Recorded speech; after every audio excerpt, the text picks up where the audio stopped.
ఇప్పుడు పురుగులు కూడా వచ్చినాయి ఇవే లోపల పైప్ లేక పోయేది ఇవే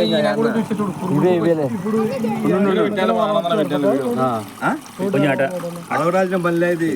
అదొక్కటి నీట్గా నీళ్ళు పోకపోతే ఏం రావు పైప్ పైపుకి కదా పైపుకి అవసరం లేదు నీళ్లు పట్టుకుంటే కప్పులో ఏదో డ్యామేజ్ అన్నీ ఉంటుంది ఏడో కుళాయిది